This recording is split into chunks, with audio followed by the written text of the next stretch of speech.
levels I'm On striving Breakfast for. with Doesn't mean I don't love Champion. them. Doesn't mean I cut them out. It just means that I'm really careful about who I allow to influence me. Good Lord, at 6:30, a half hour goes fast.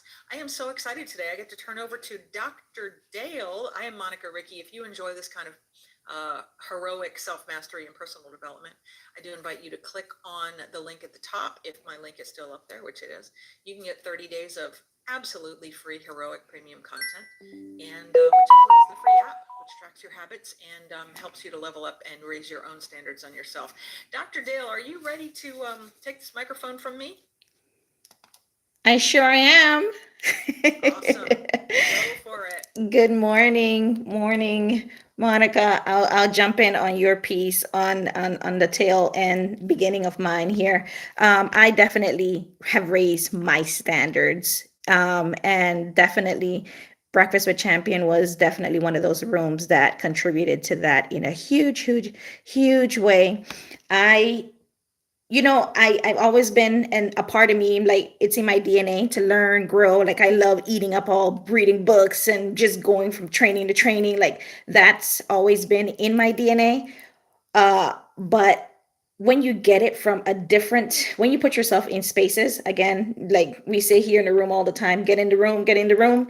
When you put yourself in other spaces and stretch that arm, because somebody just told me by chance, like, it's on Clubhouse, you can go on Clubhouse and do this or whatever. A friend of mine, I think, was in passing, said it. And I said, what is that? I don't know nothing about that. I never heard of Clubhouse. And then one thing led to another because I was following a friend that I had already followed on LinkedIn. She told me about, she has her segment on Clubhouse. And I was talking to another friend in passing, and she mentioned that again. I was like, oh, okay. So I guess I got to check it out. And when I checked it out, landed me one thing led to another, and I kind of ran into BWC. And I'm saying it was God. It was faith. God, I mean, it was meant to be, for sure. And definitely putting yourself in the room and stretching your arm. If it's something that's important to you, you would put yourself out there, right? You're gonna take that chance. So I wanted to add to that, Monica. If you wanted to comment or anything, you're free. Absolutely. It's about having that confidence to go into the new room, to go into the next room, to be at the bottom of the ladder, so to speak, right? And just go in and listen A hundred and see percent. how you can contribute. So yeah, thank you. 100%. I was in the bleachers down there for a minute. And you know what? Down there, I learned so much. And I ate up so much of that information. So I agree 1,000%. So good morning, Breakfast with Champion. Thank you guys for being here. How are you feeling today? Notice. Definitely beautiful. I'm happy that I can see you on YouTube. So if anyone's here, they can. I put your link at the top. Aw. See you and subscribe. Thank you, Tina. Yes, I go every single time I go live here on Saturdays. I also go live on YouTube. So if you want to see what Dr. Dale looks like tonight with this black and white shirt and all that I decided to just jump into. When Monica said that it's 6 o'clock or six something and she's late, I was like, yeah, okay, yeah, yeah, I agree. So yes, I have like one of my thing, you guys, is quotes. I love words. I love like all of a good part of my house is like quotes everywhere. My office, quotes everywhere. The shirt that I'm wearing, quotes everywhere. I have this part of the shirt says blessed. You are the bomb. Fake it until you make it. Like I got all kind. I just quotes is my thing. What's your thing? Oh, and glasses is my thing too, you guys. I love wearing different glasses. I think I put it on my Instagram. I think my Instagram is connected to my profile here. Glasses, like different glasses. It's my thing. Ask me, you could probably may ask me, do I wear, do I have prescribed glasses? No, I don't. I don't. Me and my husband argue about this for some time, you guys, for quite some time. My husband does wear glasses, prescribed glasses. I don't need to, but I wear it because I like the fashion. Okay, so please don't hate me. I am not making fun of anyone. It's just my thing. I just like it, and I'll tell you guys this quick story about it. A long time ago, I say a long time ago, but a long time ago, I would say about 12 years ago, I was working in a nursing home as an HR manager, and I decided that I was doing my field research before I even decided to do my doctorate. I was doing field research because it was interesting to me. Okay, you guys, it was interesting to me. And so one thing led to another, and I decided that I was going to when I was interviewing CNAs, like nursing assistants and nurses and administrative assistants for different positions, I would also notice that they would treat me differently depending on the days that I wore glasses. It was a thing. I don't know what to tell you guys. Like I said, I'm just weird like that.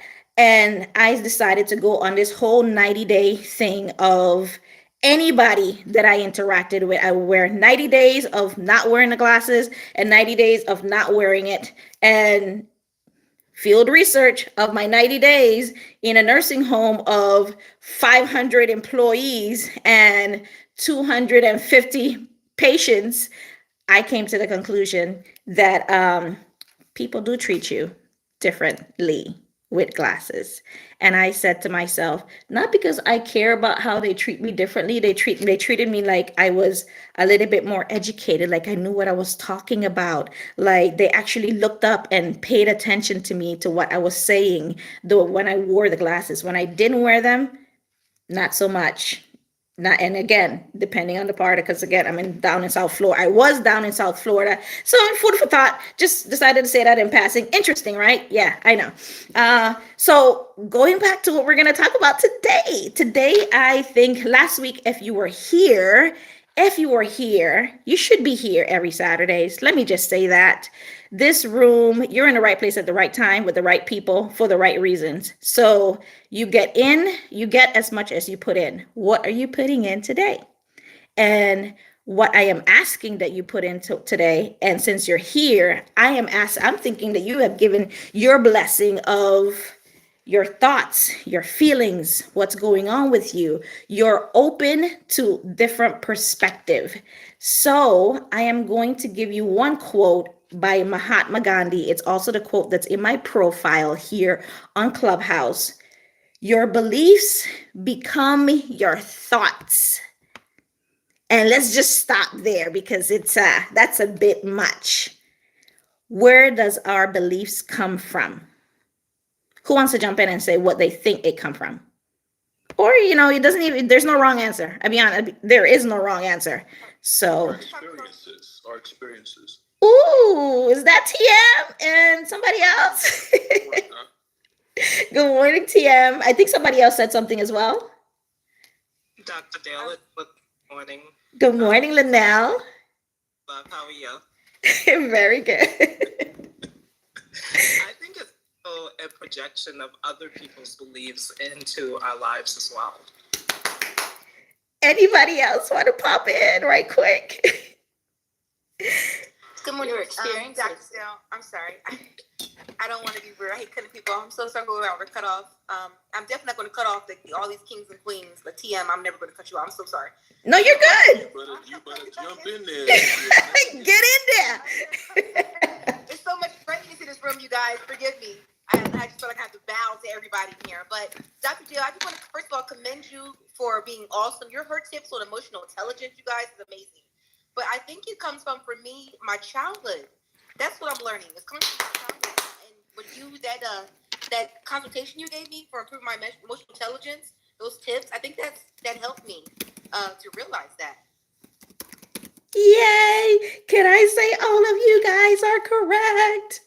Yes, yes, yes. It comes from trauma. It comes from your experiences, what your parents told you, what your friends told you, what your past bosses from years and years and years and years ago told you, and you had decided to adopt it and bring it into a part of your life and run with it. So if your beliefs come from those, for the most part, overall, to TM's point and somebody else that mentioned it, your experiences, and your experiences is all of those things, right? So if your beliefs become your thoughts become your words. And I say your thoughts become your few. And few is your feelings, your emotions, and your words. So let's say, for example, I believe, based on my experiences, my parents taught me to, I'm going to say it, don't get mad at me, you guys. You don't need a man. You can just do your own thing. I don't need him. They're right. My mom, for the most part, not so great experiences with men. So her experiences, she shared that with me. So she said, you just do your own thing. You get a man if you want to, but you don't need them. Just stay away from them. That's what she told me from growing up, because her experiences with men, one man, two men, three men, or whatever, done it, well, just did it for her. And now Jesus is her love of her life.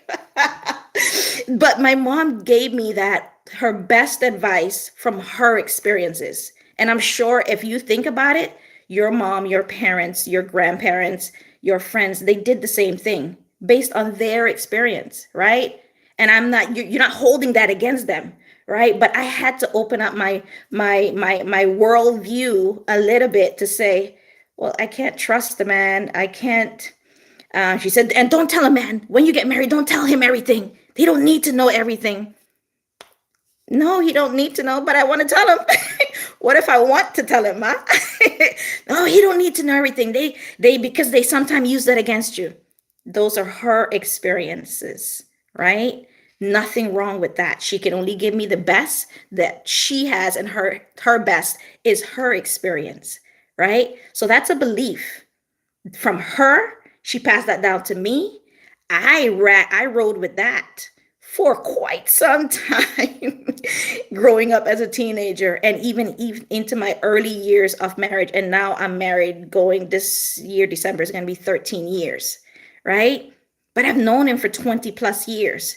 So that belief became a thought. She put that thought in me, right? And then I decided to, okay, that's what it is. That caused me to feel a certain way about men that I can't. What is the feeling that is bringing up? Trustworthiness. Like I can't trust. That means I can't trust them 100%, because my dad cheated on my mom, and my mom he left her for this and that. That's a feeling of, I don't trust. Let me withhold information.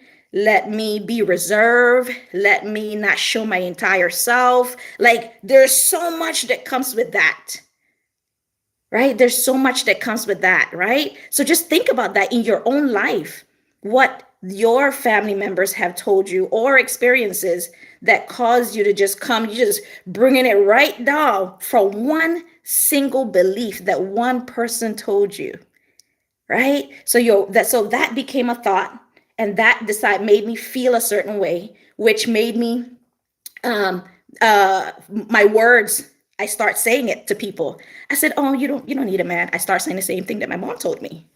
I start believing the same things that she believed, right? So I start saying it with my words, right? And then I start showing up as exactly that. And I'd be like, oh, nothing wrong with being independent and all this, but I don't need a man. I want a man. I just want, and my husband, I'm like, I just want to tell him things. I don't have to tell him things. I just want to, because he gives me that space to feel comfortable. And I'm just giving you one part example. You can put this in any part, any relationship, a work relationship, a family member's relationship. You know what I mean? Like, any relationship, you put the same, just one idea that was planted in you years and years and years ago. And it caused you to either withhold and not be your authentic self, or not show up as your best self. And then you living in fear to some degree. So what part of your life have you created that have caused limiting beliefs, limiting fear? You just fear, right? So you're not showing up as all you, just you, right? Whatever that looks like. So then eventually your actions, right? Your words become your actions. You start acting it out. You start doing, yeah, I'm good. I don't need that, da da da da da. Whatever your actions or your attitude because of that one thought. And then it moves on to what? Your values. And then eventually you are here today and this is who you are because of one thought. One thought, you guys. There's a story, a quick story. There's a story of, do you guys know how elephants are trained? Some elephants are trained. There was a guy going through a camp one day, and he saw this bunch of elephants, wide open with this tiny little rope around their feet, their whatever, their trunks. Is it trunk? Is it trunk, you guys? Am I saying this right? What is the elephant's feet called? Yeah, what is the elephant's? What is it called? Their What feet. an elephant's feet No, I'm just called kidding. feet. Is it feet? Y'all better correct me out here. Okay, so it's feet. So the rope was tied around their feet, and the guy passing by said, like, what are these elephants?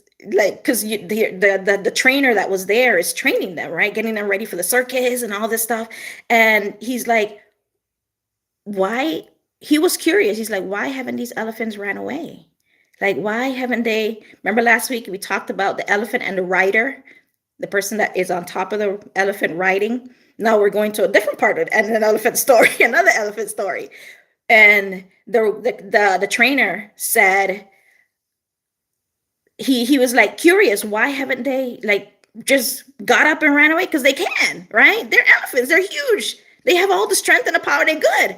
And he said they won't do it because since they were young, like when the elephants are born, they tie that same small piece of rope around their leg, making them think that they could not go anywhere.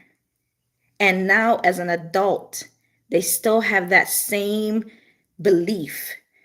The rope can hold them over time. They adopted a belief from young that they had no choice. Ooh, isn't that crazy? That's good, Dr. Bell. That's really good. Like, put this in your own life. Thank you, Tia. Like, I'm they, tripping on how you tripping off yourself. I do the same thing. I'm so sorry. Because when I thought about this, I was like, gosh darn it, so many things that I just used to believe and think that it just, I could have been done so much more from a personal, professional standpoint if I only, like Monica said earlier, go in a different room and change my standards sooner, But it's beautiful to see that one single little thought, your beliefs that you turn into thoughts, allow you to adopt a belief that you had no choice. And that's what the elephant, those elephants are small. They were started out really small, just like us, right? And then they grew up and they still believed it, that they couldn't run away, right? So what beliefs have you adopted that has caused you to move in a different direction that you would have moved if you had already just trusted yourself a little bit more, believed in yourself, and got in a different room? So to some degree, to bounce off of what Marilyn was saying earlier, and what Monica was saying earlier, all of it comes back to you. So if anybody wants to pop in and kind of share their perspective, what came up for them, the floor, the mic is open. Dr. Dale. I'm sorry. Go ahead. Dr. Dale. I Yay! appreciate this very, very, very, very much. And I think that the whole concept that you brought about the animal, the elephant, is perfect. Because what I would add to your presentation, which I think is absolutely stellar. God bless you. Thank is you. Yeah, no, the before we have a feeling or an emotion or a belief, we have a sensation in our body. Our Yes. body is an animal. Our body is an animal, and I think that this is extremely pertinent conversation in terms of the relationship between men and women, because men are often accused of being animals, Yeah. and and this simply has to be completely and totally revolutionized, because because the sensation in the body, what they do, they indoctrinate an elephant or a horse. Yeah. I used the metaphor of horse energy.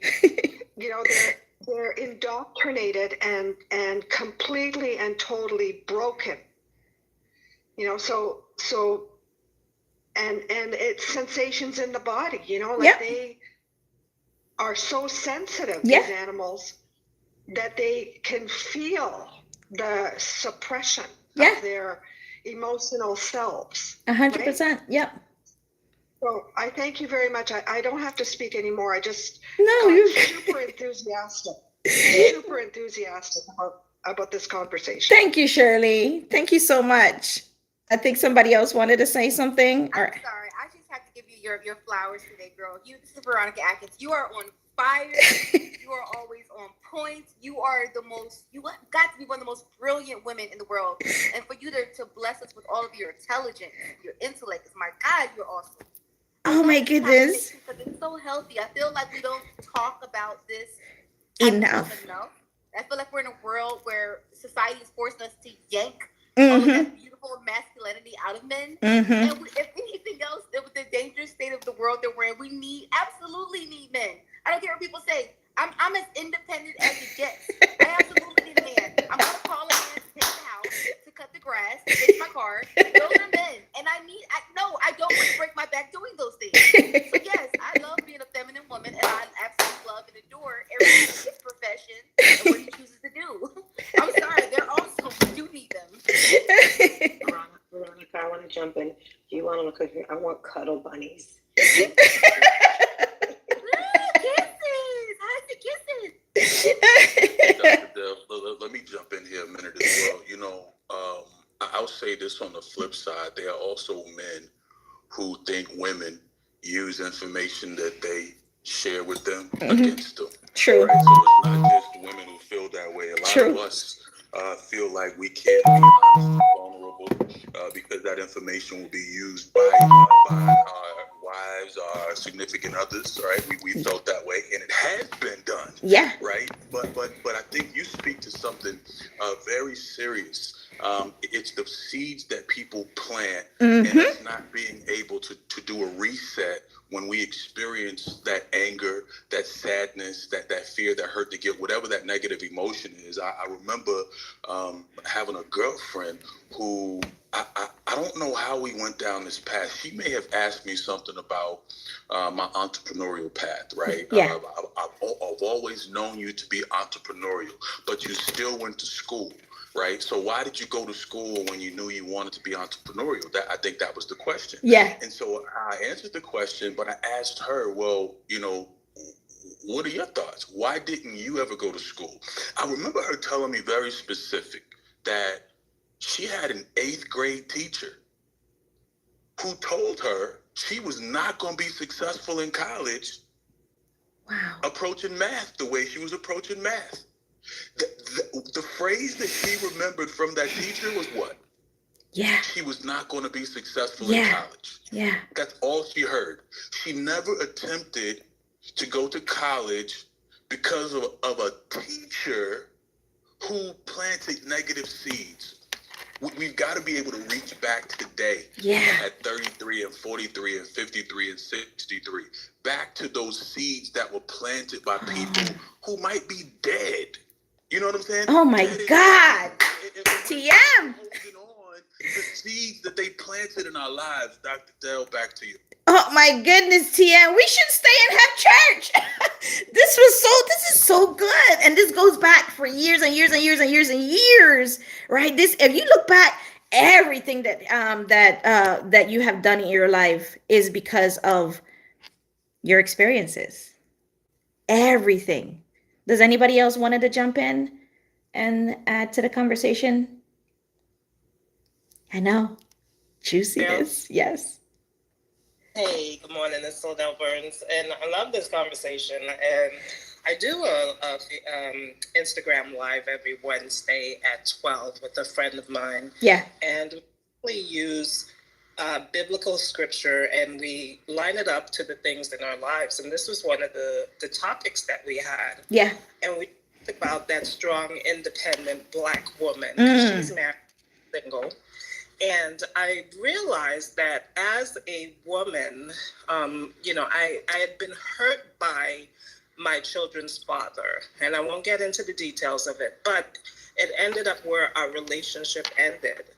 And when he left, there was a seed planted in my mind that men are no longer good for relationship. They're only great for sex, right? And Yeah. just to be honest, they're only great for one thing, and that's it. And if I need my car fixed, then I need my car washed, I'll go to a place and have it done rather than have a man live in my house and then trust him with my heart. And so I had to look at myself and figure out why was I thinking that way. And it wasn't until I got honest with myself that I was still operating from a space of hurt because of one man. One, right? Yeah. And once I recognized that it was that one man that had planted the seed, and I no longer wanted to have the bloom of what he had planted in my garden, Yeah. I pulled up the weed. I pulled those weeds from my mind and I healed the places that were broken in me. And I think that's it's very hard to see when you're operating in it, but everyone else can see it. So I love this conversation. I absolutely don't want to take any thunder away from you, but I thank you so much for opening this up this morning. I'll go ahead and mute up. Linnell, Lynell, thank what was you. the one thing men was good for? What was that one thing? TM. You know what?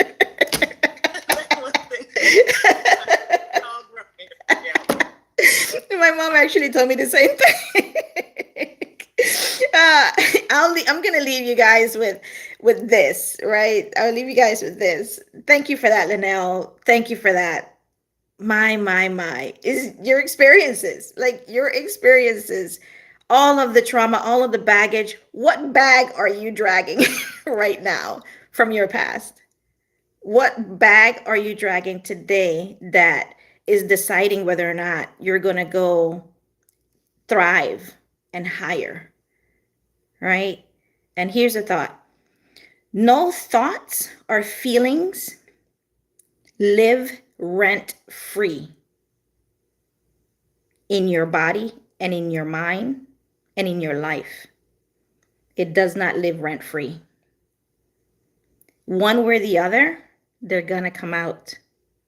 They're going to come out in your experiences, what you say, what you do, what you think, how you feel. And the question is, how are you going to pay it?